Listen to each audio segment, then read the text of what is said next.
God sees you and knows you completely. Ayan. Itagalog natin para maganda. Okay? Sabihin mo sa katabi mo, wala kang pwedeng itago sa Panginoon. Alright, come on. Tell that to your sibling. Wala kang pwedeng itago sa Panginoon. Amen. Thank you. And you can now be seated in the presence of our God. Amen. So today, let's talk about one attribute of God, God's omniscience. So just to break down the etymology of this attribute of God, omni, of course, that means all or infinite, and scientia, meaning knowledge. So when you combine it, omniscience, omniscient, God is omniscient, meaning God has all knowledge. God has infinite knowledge. Pag sinabi natin infinite knowledge, ang kanyang knowledge ay hindi nanggaling sa ibang tao or from learning. It came from eternity, from Himself. Before the foundation of the world, even before we were formed, His knowledge about everything is complete. Amen. God is omniscient. To further define it, I have 4 words attached to omniscience. Yan, sabi nila, omniscience means God is all-knowing. If there is one thing that God cannot do, or God did not do, that is, God never learned something. Amen? It means all the knowledge of God, it was not learned by experience. Tayo mga tao, we learn things by experiencing it, we learn things by studying, but with God, He doesn't learn. God knows everything. God is not shocked when He sees what we are doing. God is not shocked when there are new technology that are coming out. God is not shocked when, there is sin in our life. No, He knows everything. God is all-knowing. The second word is that God is all-seeing. As the Bible says, His eyes is in every place. Amen. Kita niya po ang lahat at wala tayong pwedeng maitago sa Panginoon. With God cannot miss something. Wala siyang pwedeng, wala siyang hindi mapapalampas. Why? He sees everything, every detail. As the Bible has said, He knows the number of your hair. Amen. He knows the number of the stars, the number of the sand. He knows everything. He sees it. God is all-seeing. Not only that, He is all-wise.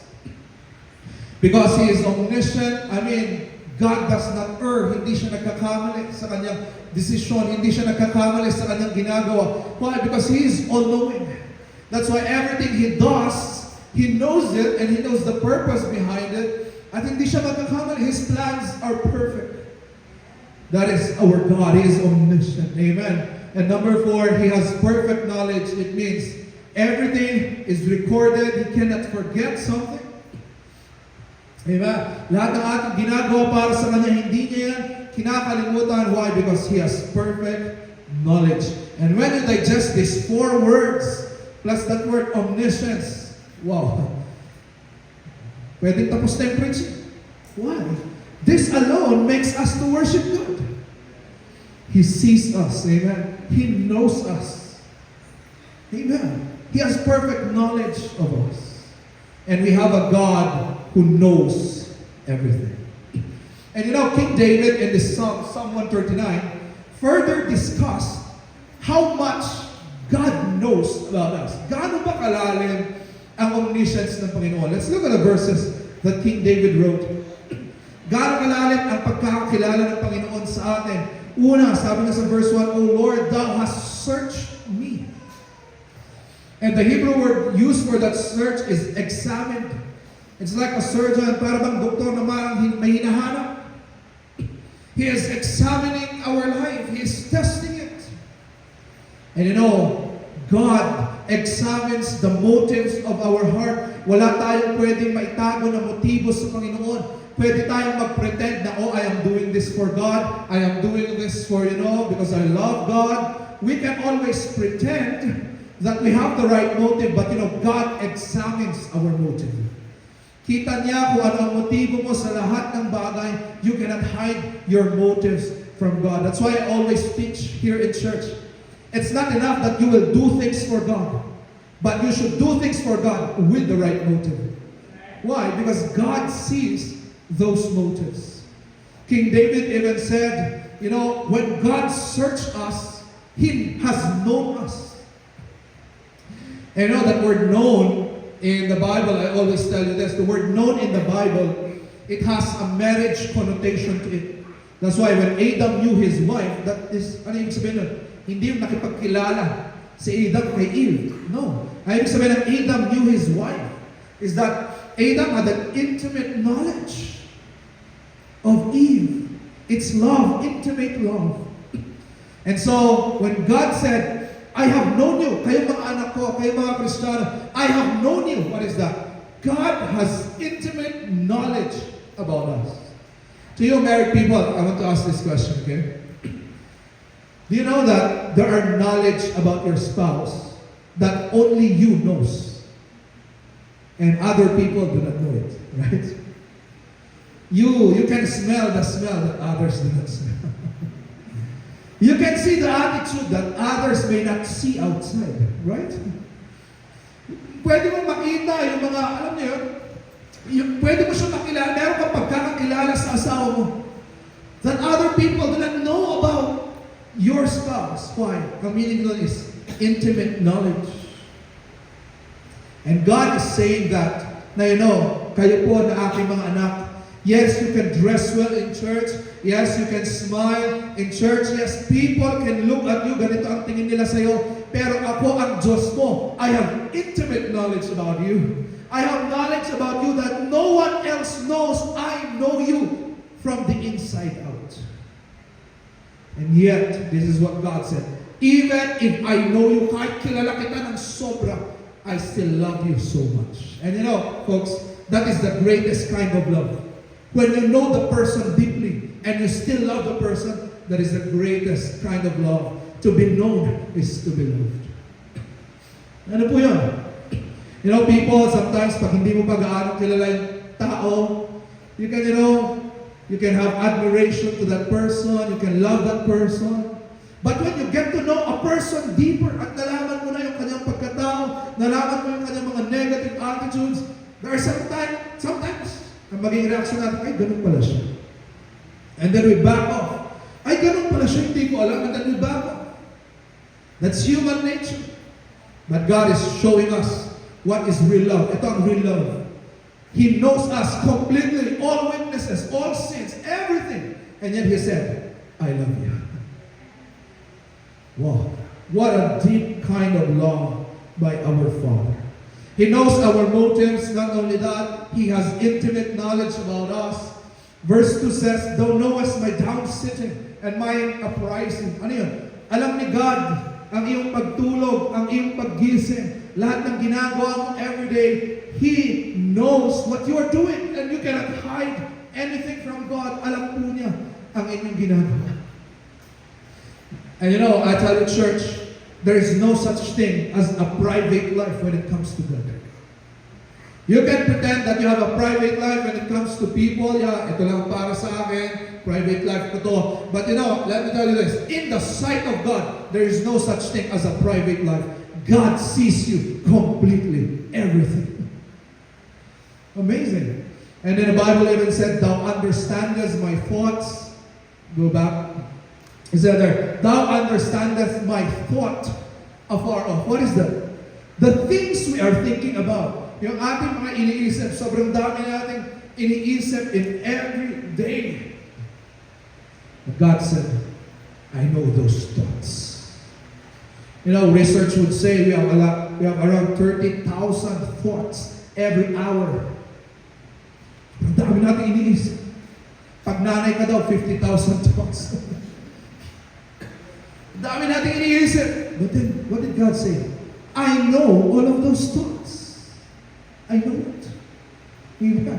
And the next verse, King David said, Thou compassest my path and my lying down.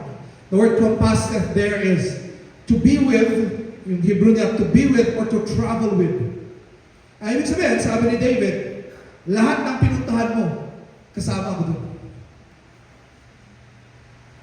At wala kang pinuntahan na na sikreto. Alam ko lahat. Pwede mo bang isekreto sa ibang tao ang pinupuntahan mo, but God knows it. Why? Because God traveled with you. God was there kung saan ka pumunta. And so don't you ever think that there is a place that you can run from God or that you can hide from God. There is no place where you can hide from God. God is traveling with you. Wala. And then he even said, and art acquainted, you are acquainted with all my ways. What is this? The things that we do, the things that our hand does, the things that our eyes look at. God knows this. The things that we listen to. Alam ng Panginoon ang mga bagay na ito. And then he even said in verse 4, for there is not a word in my tongue, but thou knowest it all together. Sabi ng Panginoon, lahat ng iyong sinabi, lahat ng iyong sasabihin, alam ko na yan. I know it. I know it all together. And you know the Hebrew word here for tongue does not only mean the words you said, but even the words that are in your thoughts that you are about to say. Ibig sabihin, may mga bagay ka na gusto mong sabihin pero hindi mo sinabi pero nasa utak mo lang, right? Sample, kaharap mo yung boss mo, may gusto ka sabihin pero tumalikod ka na lang. But in your mind, you have those thoughts that you want to say. God said, I also know that. Yung mga sinabi mo, yung mga iniisip mo pa lang bago mo sabihin, I know those things. You cannot hide it. And so, next verse, verse 5, and thou hast beset me behind and before, and laid thine hand upon me. Ano po ito? Yung ibig sabihin, you have beset me or you have besieged me. This is a military term that you have conquered the whole nation. You have sieged the whole nation. At pag ikaw ay nagka-capture ng isang nation, papalibutan mo yan para bumagsak yung nation. Ang sabi ni God, ganyan ang knowledge ko sa iyo, nakapalibot. Alam ko ang lahat ng sides mo. Amen. Sometimes you think, I have my good side for church. I have my other side for Monday. No. God sees all your sides. Lahat. He sees there's no place that you can turn that God cannot see you. He has complete knowledge of you. Kaya nga dun sa verse 6, sabi ni King David, such knowledge is too wonderful for me. When you're reading this in English, akala mo positive. Such knowledge is too wonderful for me. But actually, it's in the negative. Ang sabi ni David, oh no. He is puzzled. Para lang sinasabi niya, Lord, ganyan ba kalalim ang pagkakakilala mo sa akin? Is your omniscience that deep that I cannot hide from you? And what is this? David felt a sense of fear at sabi niya, oh, I cannot hide anything from God.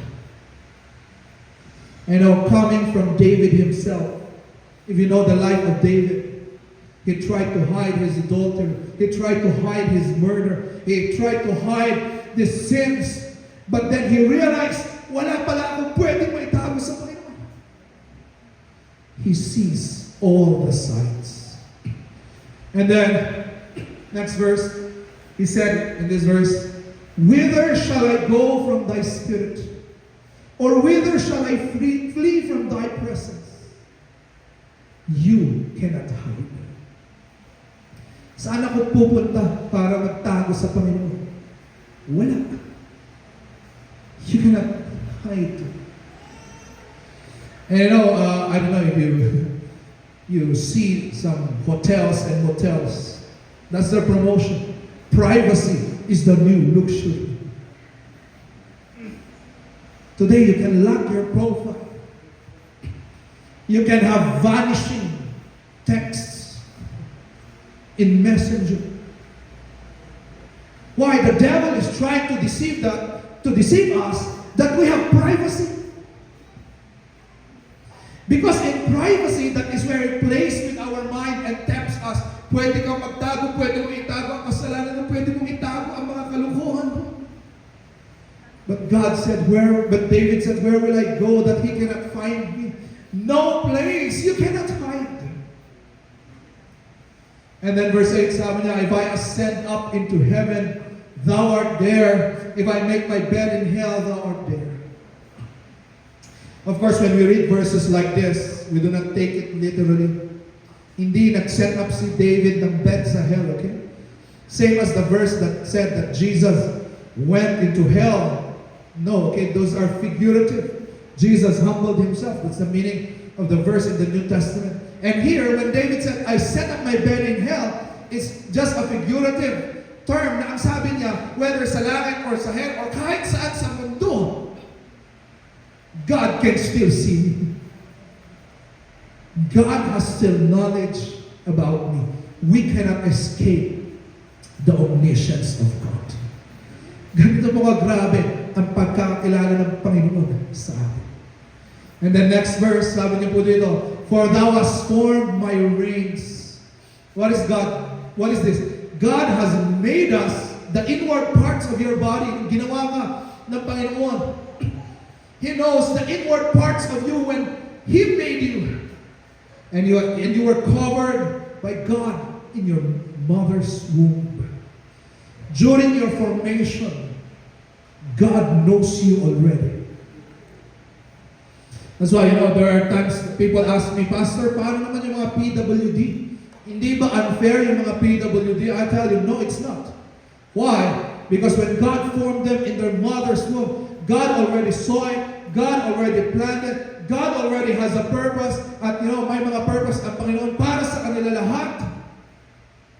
And in our eyes, we can say, Lord, unfair sa mga PWD. Pero sa knowledge ng Panginoon, He formed them in their inward parts, and God has a purpose for them from birth. God has planned it all. Amen. Same issue, with the LGBT community, we should love them by the love of the Lord Jesus Christ, and we must preach to them the gospel. Only Christ can change them, and only Christ can get them out that their identity is attached to their sexuality. You are more than your sexuality. You are more than that. Don't ever define your life just by your sexuality or your money or your fame. No, you are more than that. And God wants you to be His son, and so we must love and preach the LGBT community. But just for argument's sake, let me tell you this. In the mother's womb, God already formed what He will give you. If you are a male or a female, God has a plan for you. That's why He made you that way.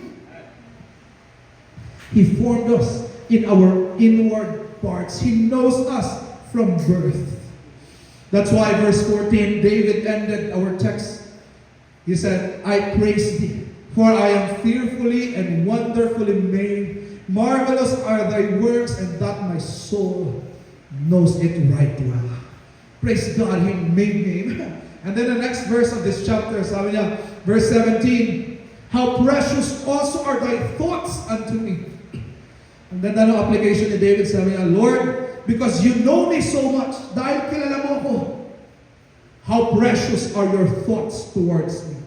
David is telling us that, God has a lot of thoughts about us. In fact, David even said, the thoughts of God about us are more than the number of the sand.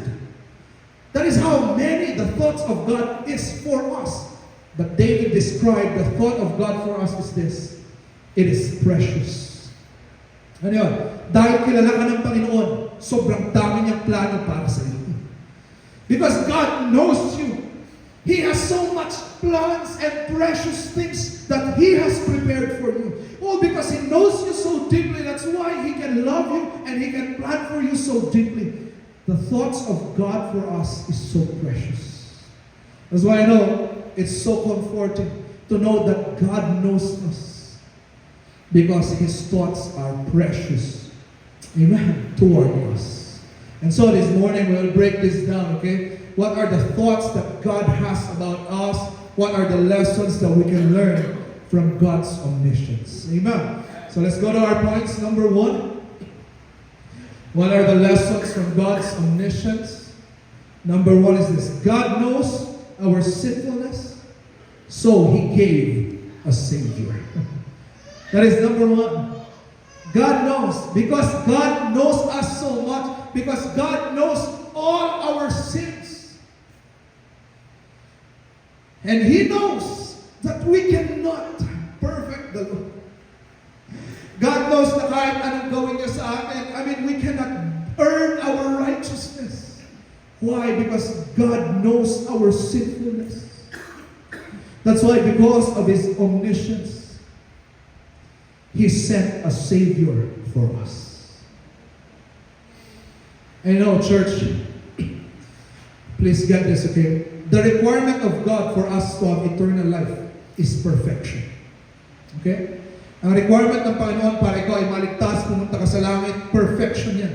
Yan ang nakasaad sa Old Testament, sa New Testament. God is a thrice holy God. That's why He gave His law, the 10 Commandments. Because this is the standard for you to go to heaven. You need to perfect the law of God. And if you break one law, the book of James says, if you break one law, you broke everything. Ganon kataas ang standard ng Panginoon. Kailangan perfecto ka para maligtas ka. Maging perfecto ka para magkaroon ka ng eternal life. And when God looked at us, because He knows us deeply, He said, oh, these people, walang pag-asa ang mga ito. It's true. God knows our thoughts, our words, our actions, our motives. And when He looked at us, He said, these people, they can never perfect the law. They will never have eternal life. Why? God's standard is so high. And He knows our heart. Ang nakikita niya, walang pag-asa mga ito. So ano ang kanyang ginawa?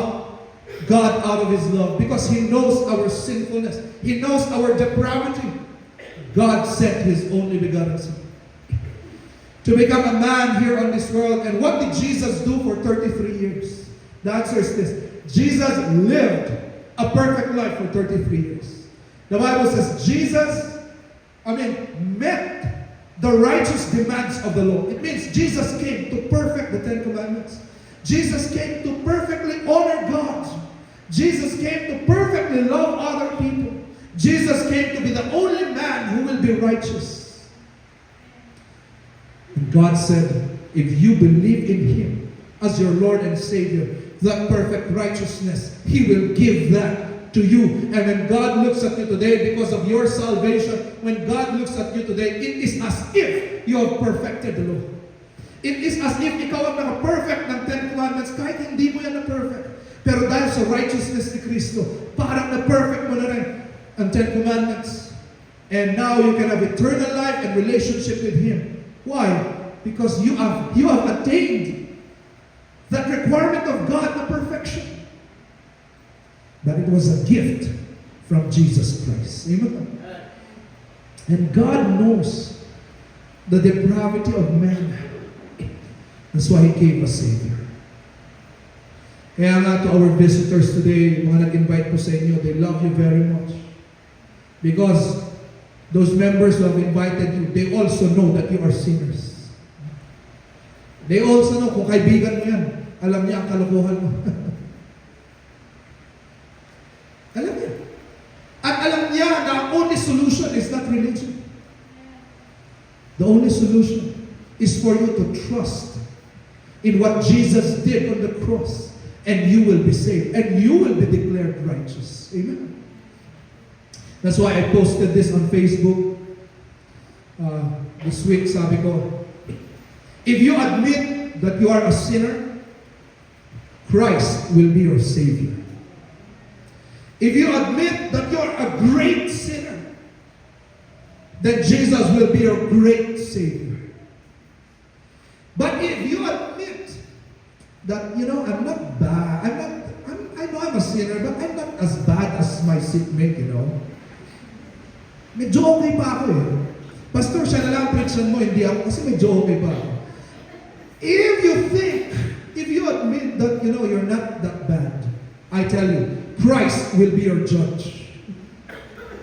And He will scrutinize the one you are saying that you are not so bad. And I tell you, if you admit or you declare that you are righteous, that you are good, then I tell you, Jesus will be your consuming fire. So let me ask you, what will you admit to yourself? Are you good or are you a great sinner? I tell you, you cannot hide from God. And you know, to us Christians, what's the application for us Christians? Listen please. The omniscience of God must plant the fear of the Lord in our hearts. Ano po ang ibig sabihin? Christians, it must plant the fear of God. Ang ibig sabihin ng fear of the Lord is this. Yung ikaw, kahit saan ka pumunta, you are ready to glorify God kahit walang bantay, kahit walang CCTV, kahit hindi ka minomonitor.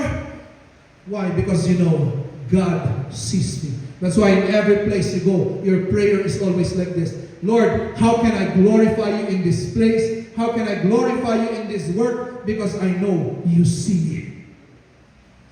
That's the application for us members. Amen.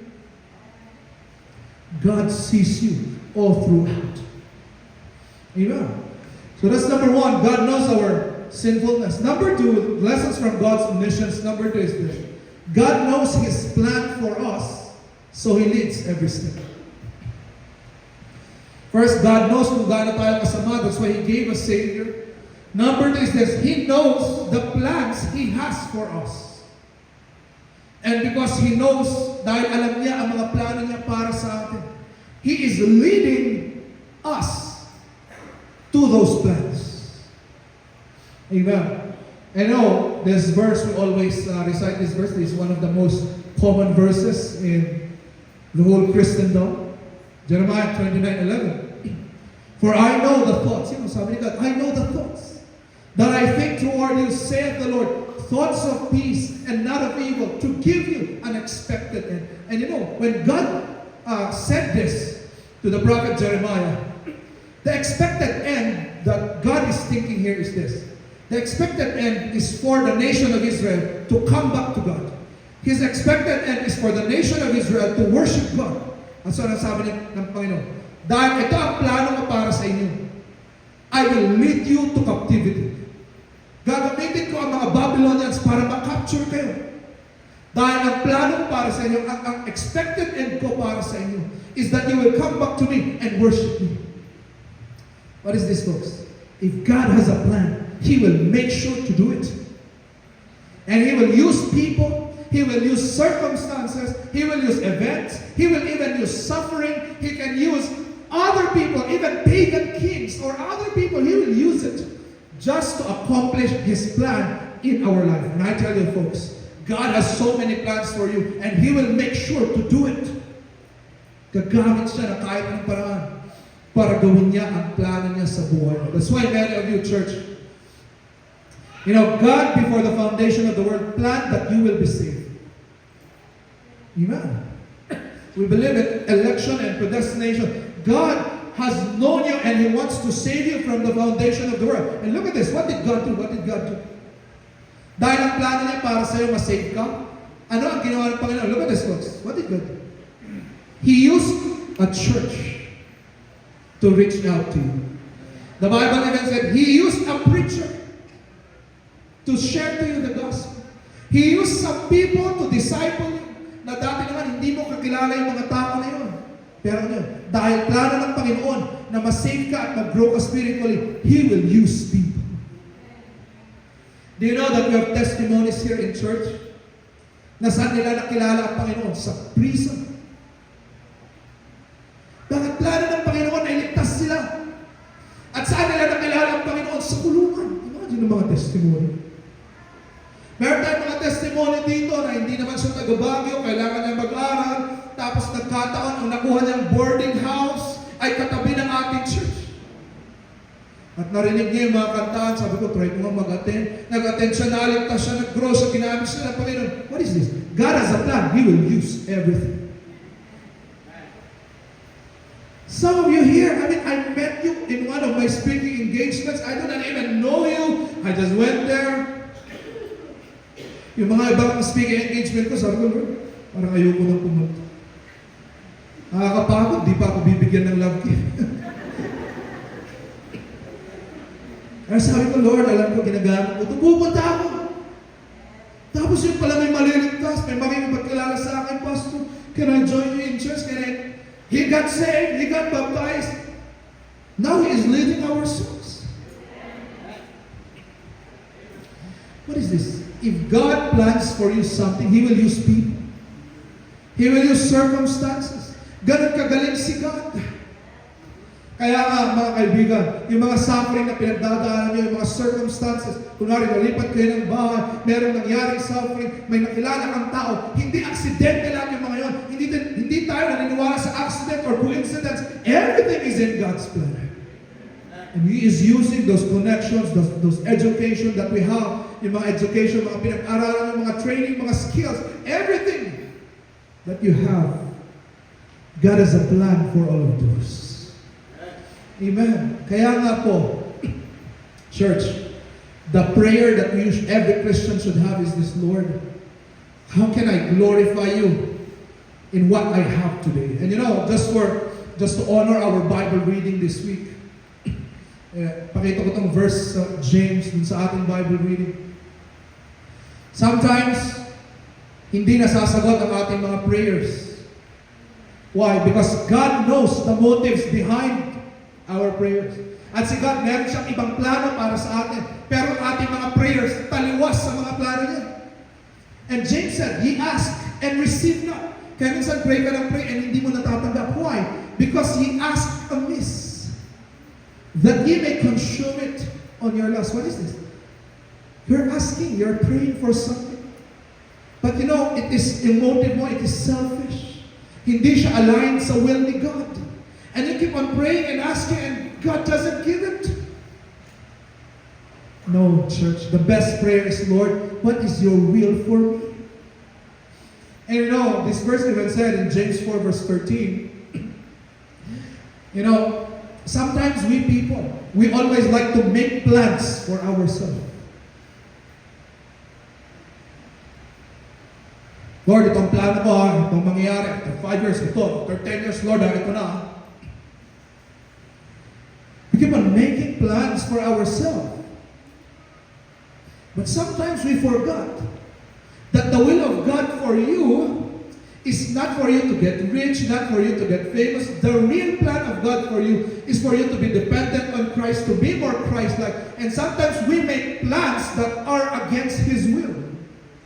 Kaya nga sabi ng tao dito sa James 4:13, sabi niya, today or tomorrow we will go into a city. Someday, pupunta ako dito sa lugar na to, I will spend a year, I will buy and sell, mapapayaman ako. Ganyan tayo mga tao. Okay, in 2 years time, ito na ako, magkakabayan ako. In 5 years time, ganito. Ang dami nating plan. Let me ask you, did you have a plan to read your Bible? Did you have a plan to serve God? That's why sometimes di binibigay ng Panginoon. Why? Because we ask amiss. And the proper prayer is this, for that ye ought to say, if the Lord will, we shall live and do this or do that. And when you are always planning things that are outside, hindi mo kinoconsider ang Panginoon, that is considered evil. And so the best prayers are like this, Lord, you know everything. What I have today, I will use it for you. I will glorify you. Maggagawa ako ng plano para sa iyo, for my spiritual life, for my service to you. Bahala ka sa plano mo sa aking buhay. May your will be done. And I tell you folks, hindi ka papabayaan ng Panginoon. Seek ye first. Make plans for Him first, and He will make plans for your life. I tell you, make plans for your life, and He will never make plans for you. Make plans for God, and let Him make plans for your life. Katindi, bakit? Alam ni God lahat eh. Alam niya ang best para sa iyo. That's why, Lord, help me to serve you now. Amen. The third lesson from God's omniscience. Number 3, God knows every need and provides according to His will. First, God knows our sinfulness. He gave a Savior. Amen. At ito naman, sa point na ito, God knows every need. That's why He provides. Kasi alam niya ang ating pangangailangan. At you know, ang ganda ng verse nito because Matthew 6 verse 8 says, God, your Heavenly Father, knows your needs bago mo pahingin. Before you even ask, God already knows it. Now, there's a theological question here. The question is this: should we pray if God knows what my need is? Magpe-pray pa ba tayo? The answer is yes, because the Bible said we should pray, and we have not because we ask not. So ano ito? As obedience to God, we must pray and ask Him. And I tell you this, pag ikaw ay humihingi ka sa Panginoon, sasagutin niya ang iyong panalangin according to His will. But let me tell you this, church, there are many times in our life that we do not even know our needs. There are many times in our life that we forgot to ask and to pray for our needs. There are times we are ashamed to ask what our needs are. But ito ang promise ni God. Bago mo pahingin, alam ko na yung pangangailangan mo.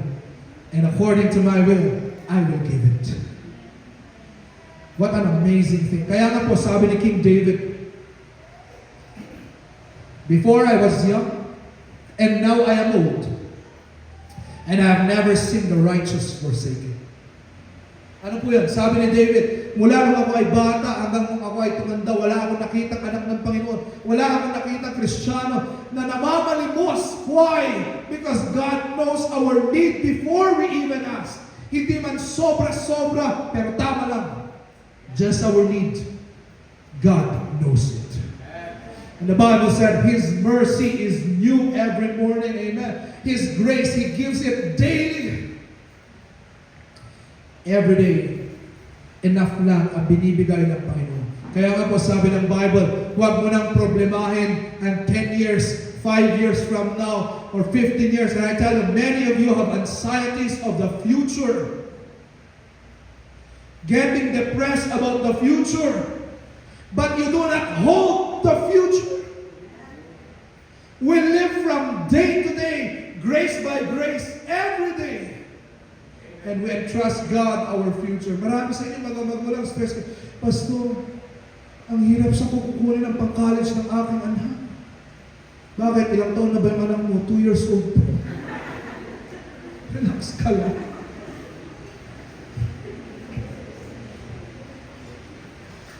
Pastor, ang dami ng stress about the future that it might not even happen. Pastor, paano kung ito ang mangyayari? Actually, kaya ka stress. That's why you are defeated sometimes in life. Because that's how you think. Mag-e-exam ka, iniisip mo, naku pastor, baka babagsak na. Babagsak ka talaga, iniisip mo. There's so much stress about the future. We forgot God knows our need before we even ask.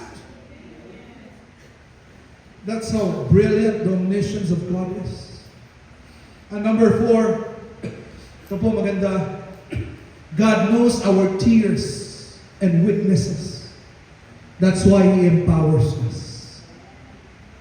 Alam ng Panginoon ang ating mga kahinaan. That's why if you ask of God, He will give you the strength.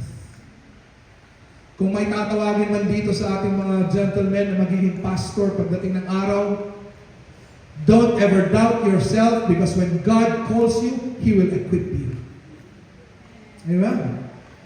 Okay, sa lahat ng mga nagba-Bible school ng mga men, kung may tatawagin sa inyo pagdating ng araw maging pastor, Russell, Daniel, Gary, okay. Pag magiging pastor kayo pagdating ng araw, dito yan. Ang unang kalaban nyo is self-doubt. Ano yun? You will doubt yourself. Kaya ko ba? Kaya ba ng talino ko? Kaya ba? No, relax.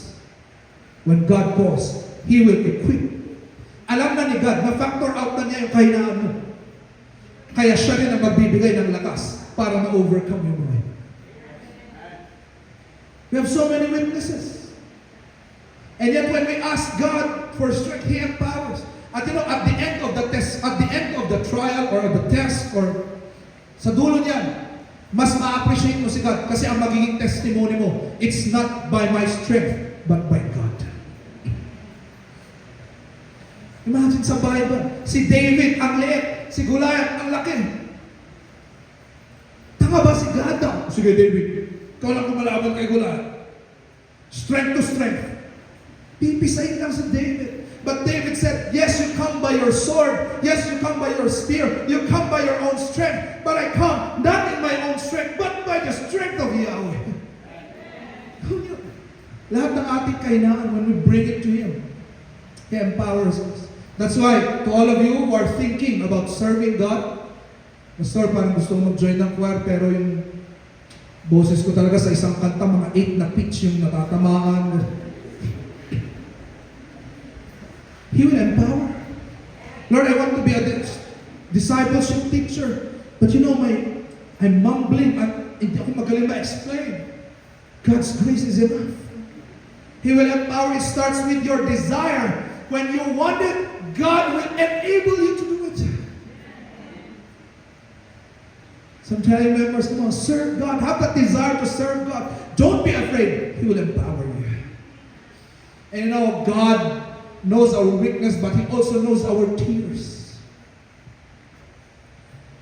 Alam ng Panginoon ang mga luha at mga iyak na meron tayo. And you know, I don't know kung na-try nyo na to, but there are times when you pray, you cannot say the words, but your tears said it. God has read or has understood, has listened to those tears. At kung kayo dito, meron kayong iniiyakan na family member, na-try nyo na yun. Kung meron kayong iniiyakan na family member, Lord, iligtas mo itong tao na. Family member ko ito.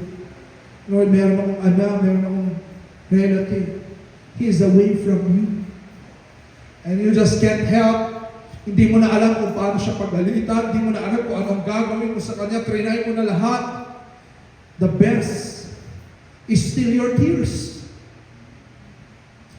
And you will go to God in tears, and He listens to those tears, and He will answer it according to His will.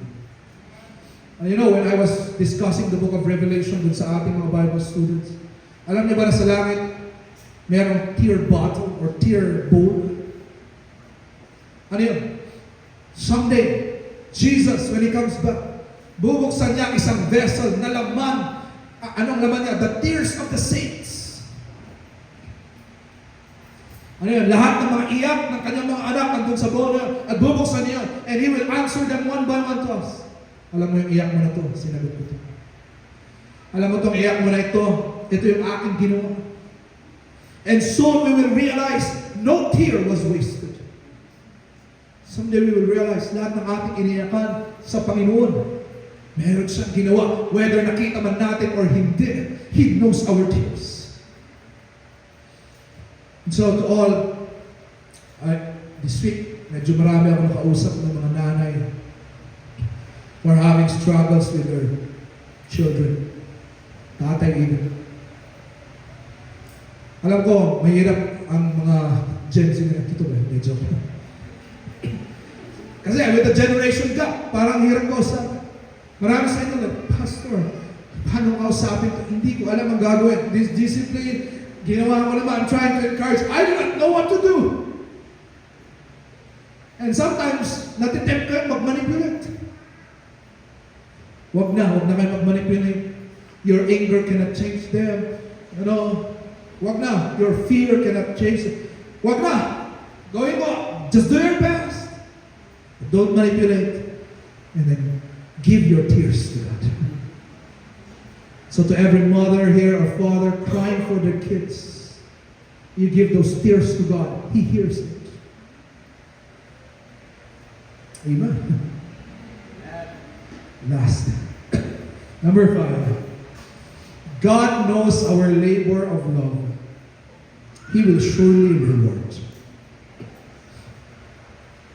Alam ng Panginoon ang lahat ng ating ginagawa para sa Kanya. At hindi po niya ito makakalimutan. For God is not unrighteous, sabi po dito, Hebrews 6 verse 10, He is not unrighteous to forget your work and labor. Gumamit siya ng difficult term or ng hard term. Yung labor dyan, yung parang mahirap. Your work and labor of love, which ye have showed toward His name, and that you have ministered to the saints. Church, God will not forget. He sees every action that you do. There are times na alam mo yun, when you came here to church, but you know, you had a family gathering, you had a reunion. But then in your heart you said, Lord, I want to honor you first. And you came here. I tell you, God saw that. Naka-record na yan. He will reward someday. Walang-wala ka ng pera. Pero may nangangailangan ng kapatiran, may nangangailangan ng tao. Pero alam mo, walang-wala ka na. It's difficult. It's a labor of love. But still you give. God has recorded it. He will reward someday. God saw all of those patience that you're extending to people. Natry nyo na yung mga tao na tinulungan mo, nagsalita pa sila against you. But because you know that Christ-like attitude, you said, no, I will forgive this person and love him again. God sees those. He will reward someday. Amen. Yung mga small encouraging thoughts. Tinulungan mo yung isang tao na alam mo wala siyang maibabalik sa iyo. And you know, yun ang mas malaki ang reward kasi tayo mga tao, lagi natin iisip, sino kayo pwede kong tulungan? Ang gusto natin taong tulungan ay yung taong alam natin na pwede niyang ibalik sa atin yung tulong na binigay natin. But the Bible says, no, the greater reward is helping people na alam mo, hindi nila kayang ibalik. Bakit? Puro ROI ang mundong ito, puro business. Sa Panginoon, walang ROI. Siya nang bahala sa ROI. You know, that sacrifice that you did for the ministry, you were tired from work, you had a lot of things to do, but you said, I want to glorify God. I will worship, I will serve, I will join this, I will help. Everything was recorded. He will reward you. That's why I want to encourage those of you who are serving. And I want to encourage all of you to serve God. And I know there are times, you know, you will not be recognized for your efforts. Hindi mapansin. Okay lang yun. Naka-record sa Panginoon. Recorded it. At kung mayaman, may gusto maging pastor dito pagdating ng araw, preacher, deacon, ministry leader, please do not come into the ministry thinking that you will be recognized. No, you won't. Come here knowing that God records everything. That's enough. At you know, yung word na record dito, ang story nito is actually dun sa First Chronicles. Ewan ko kung maalala niyo yung story ni Mordecai. Si Mordecai, nireport niya kay King Ahasuerus na King Ahasuerus, merong taong nagbabalak na magkudeta sa iyo to take your kingdom, and he reported that. At ano nangyari? Ni-record sa book of the Chronicles. And then after some time, hindi na-rewardan si Mordecai. But after some time, hindi makatulog si King Ahasuerus. Sabi niya, give me the book of the Chronicles. At nung binuksan niya yung book, nakita niya, naka-record yung ginawa ni Mordecai. Sabi niya, na-awardan na ba ito sa kanyang ginawa? Sabi ng sekretary, hindi pa po. Sabi ni King, okay, let us reward him. Church, sometimes you do good things for God and for others, for the church. Wala man lang nag-thank you. Hindi ka na-recognize. Walang nagbalik sa'yo. Parang wala kang nagawang blessing. Relax ko lang. After some time, when the king comes back, he will open the record book and say, na-awardan na ba ito? Hindi pa. Let me give you an award today.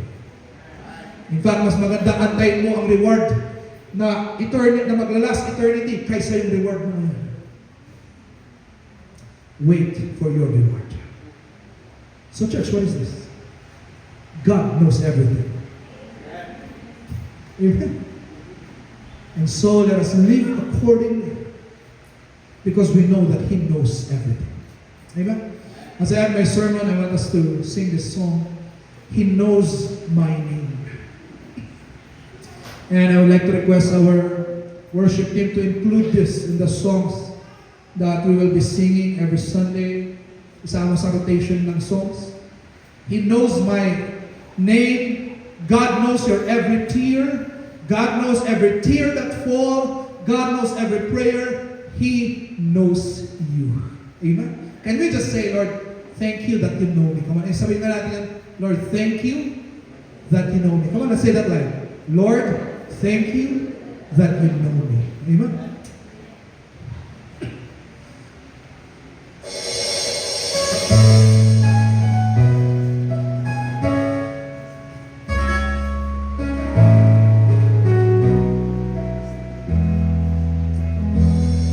Sing it together.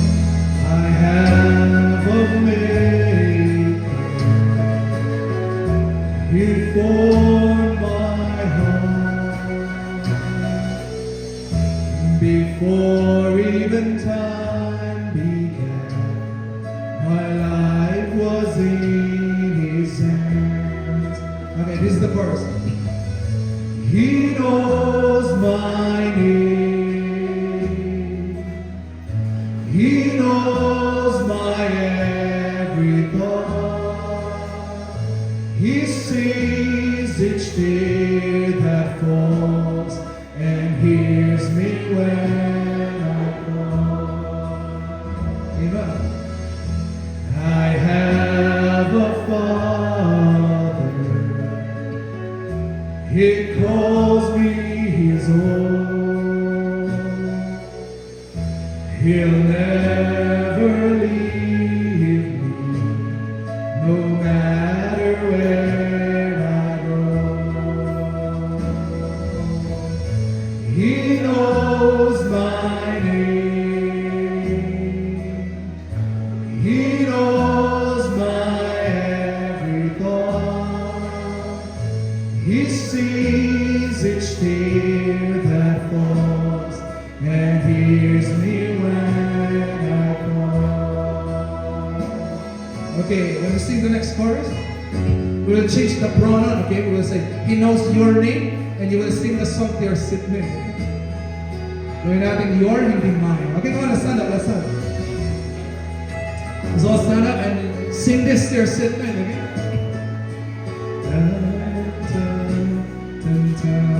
Okay, sing this to your sit name. Ready, go. He knows your name. Yeah. He knows your every thought. He sees each tear that falls and hears you when you call. One more time, chorus.